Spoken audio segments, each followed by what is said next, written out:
Welcome to the Slop Farm. Enjoy the video. Start by installing Xcode 15 from the Mac App Store on your Mac. Expect about a 12 GB download and allow time for installation.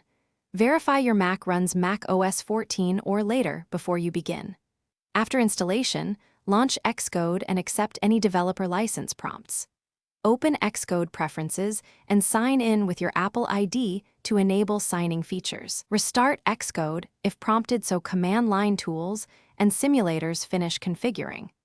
This sets a stable foundation. Open Xcode and choose File, New Project, then pick the app template. Select Swift UI and the Swift language for modern development and previews.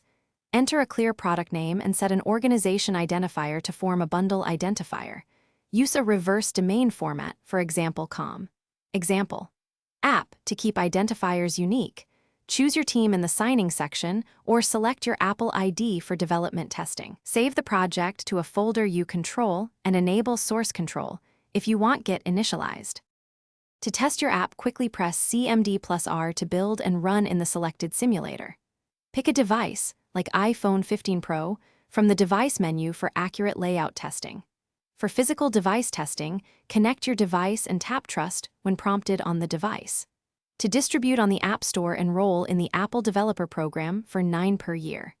Use Product, Archive to create a release build, and Open Organizer to upload to App Store Connect. Finally, iterate using logs, breakpoints, and instruments to optimize performance and fix bugs.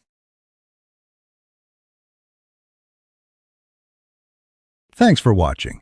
Consider subscribing if we helped you today.